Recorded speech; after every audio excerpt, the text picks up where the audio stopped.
Hello students, I hope you all are fine.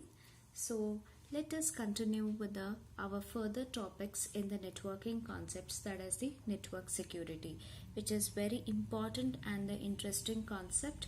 So the network security is nothing but whenever you are making use of the internet facility, maybe at your home or offices or any other kinds of organization, you should ensure that the only the concerned legal or the authorized users, okay, or the programmers only can gain the access to the information resources like in a database is nothing but where you have stored a lot more of information about your institute or organization. Okay, so only the legal or the authorized person should be able to gain or access to into your network security whenever you are making use of the internet. Okay, so this network security, how we can have is by implementing certain mechanisms. There are certain mechanisms that will help your internet to be secured one. Like say for an example, I can give a small whenever you are using a Wi-Fi is nothing but your internet facility at your home. You are been having the security enabled Wi-Fi. Why it is so? Because you're making it security enabled so that the other persons, your neighbors or any other person who doesn't belong to your home, shouldn't be able to use or access your internet service. Isn't it you're providing or isn't it you're protecting your network security so that the others cannot have the services? Same way, whenever you are using the internet, maybe at your home, organization or anywhere offices, make sure that your network in the sense internet, your network is being safe.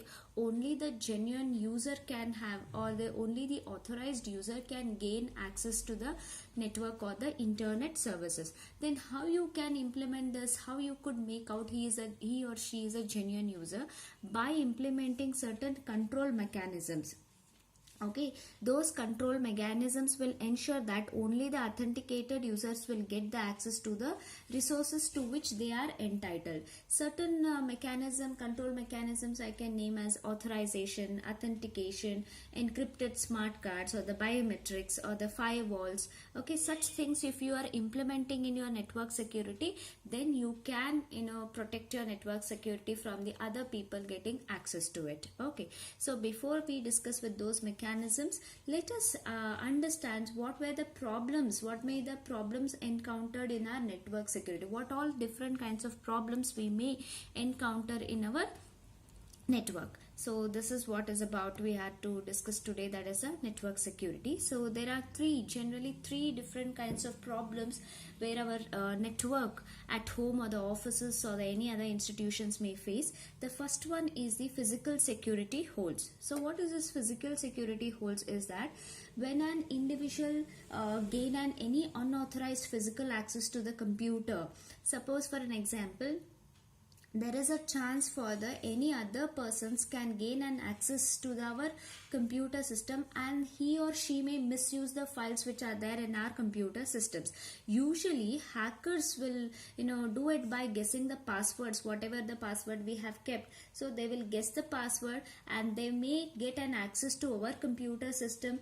Okay, and they may use our files, and then they may gain the access to the network systems. So usually, for an example, I can give you for the physical, if you have heard about the software known as TeamViewer, it will allow the two computer system or the two users in order to access the other's computer system.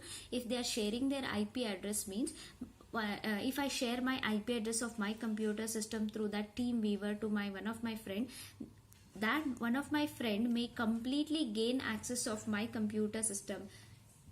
I may not work on my computer system, being in different location only, he or she can access all the files which are there in my laptop or the computer systems.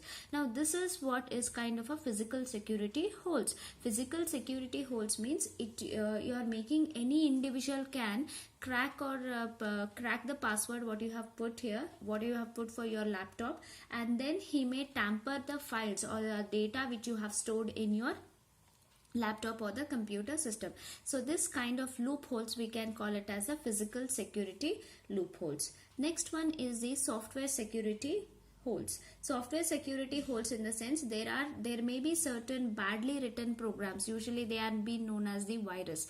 Virus is nothing but it's actually code, a small code or the program that will get attached to the software whenever you are downloading anything from internet. Usually those virus programs will get attached to the .exe files, and they, whenever you download along with that exe file only, it will get downloaded into your computer systems. It may corrupt your files, or it may freeze your computer system, or it may start duplicating the files. So these are nothing but the kind of software security holes. So there may be certain badly written programs, or you can even name it as a privileged software that may do certain wrong things that which shouldn't do for your computer systems.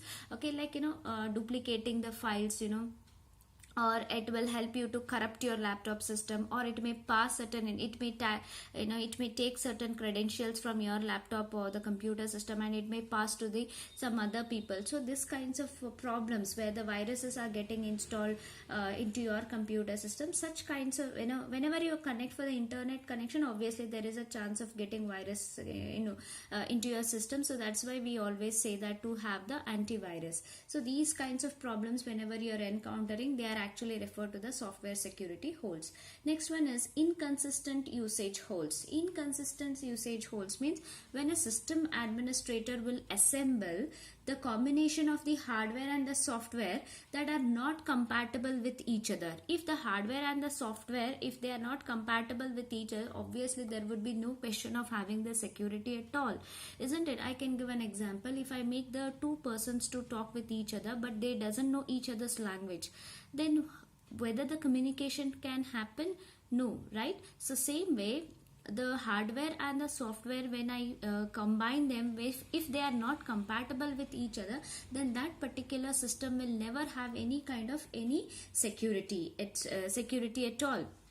So such kind problems may come under the inconsistent usage holes. Who will decide all that is the system administrator. He should assemble the combination of hardware and software in such a way that they are compatible with each other. Then only we can expect certain kind of security from that particular system. So this is how they should be having the they can cover up the inconsistent usage holes. So these were the three different kinds of problems may encounter in the network security. One thing is, in case of physical security, what happens, any individual may have an unauthorized access to your computer by cracking or hacking your computer by passwords. So you should make sure your network security is secured one. And then one more thing is software security holes means there may be certain badly written programs, they may get into your computer system, and they may freeze your system, or freeze in the sense they may hang your systems, they may corrupt your files, they may crash your operating system, such kinds of things. Second problem. The third problem is there should be compatibility between the hardware and the software, whatever you are using in the network security system. So this is all about the network security. Now let us move on to the next topic, that is protection method. So in our previous topic, that was network security, we have seen what are the different problems which may encounter in network security. Now let us see that how we can avoid such kinds of problems by having protection methods like authentication, authorization. We also have encrypted smart cards, biometric systems, firewalls. So the first one we have to discuss is about the authentication. Now before I start with the authentication, I would like to explain about the three terminologies. The first one is the requester. Requester in the sense the customer or the users or the mobile users, like we are the requester. We are the requesting certain services or certain web pages from the service provider. Service provider is nothing but the internet service provider, an organization that provides you the internet connection. And the third terminology is the broker. Broker is nothing but the operator, different operators like Airtel, Vodafone, Jio operator. So these three entities you should remember. The one is the requester means is us, and the service provider in the sense the ISP, and the broker in the sense the operators. Different kinds of mobile operators it might be. Now when I start with the first one, protection method is the authentication. Authentication actually refers to who you are. Like for example, suppose if any person wants to enter into an organization, they will be provided with the ID card. They need to swipe that ID card, or they may have to give the thumb impression, or they may have to give their employee ID when they want to get into that company. Otherwise the door will not open for them. So that is nothing but the authentication. When the person just wants to enter into his organization, think that he has to give his thumb impression. When he gives his thumb impression, so that authentication device, it will collect the thumb impression, okay, and it will go and validate in its database. In database, many employees thumb impression, it will be there. It will start matching that thumb impression with the list of those employees thumb impression. If any match has been found, then it will consider, the system will consider that he is an authentication person, hence, or he is an authenticated user, or he is an authenticated employee of this institution or the organization. So we need to open the door. Understood? So authentication, it will ask the user's credential in the sense, it might be the legal login ID and the password. Once if he or she provides the legal login ID to that particular system, then it will go and validate, okay, in its database. After validation, if it finds it correct match, if it is found, then it will let that employee to get in. This process is nothing but the authentication. Now let me explain you. So authentication usually ensures that each entity involved in the web services, like the requester, provider and the broker, is to be the authenticated persons. I said about the requester means we, provider means ISP, and the broker. So each and every entity, then each and every people who are involved in the internet service provider, it will check whether they are an authenticated persons or no. How it is checking?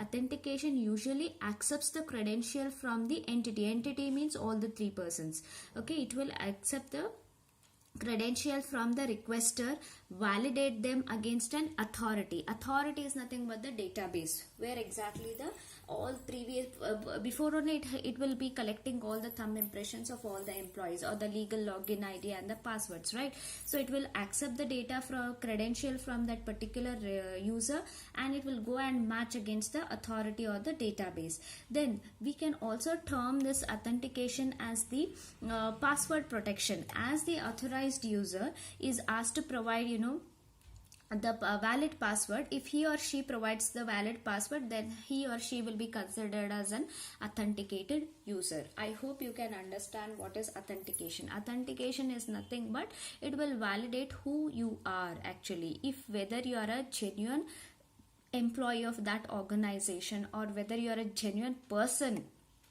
of using the internet service. Now here we are talking actually about the internet service. Suppose when you request for any web browser, think that you have recharged with an internet, okay, and if you whenever you request for anything internet, your request will go to the ISP, okay. ISP will validate your phone number, it will validate by your phone number only, or all your credentials it will get, okay. It will validate your phone number against the database. For your phone number, yes, he is a genuine user of this operator, that is a Vodafone. Maybe if you are a Vodafone recharge with internet service, yeah, she is a user of Vodafone user, and they have recharged with this much of internet, and hence this data speed they have to be provided. Like this, the validation takes place in the case of authentication. Hence, once you are being authenticated, then you may experience the internet service. So this is all about the authentication. Now let us move on to the next one, is the authorization. So what happens in the authorization? Actually, authorization will validate what you are authorized to do with. Now an example I'll tell you. As I said that one user, an employee, is being considered as an authenticated user, and he will be let inside the organization. Once he gets into the organization, the system will also recognize to what level he may access the files. Now his designation is an employee. Employee will be having certain limitations to access the files.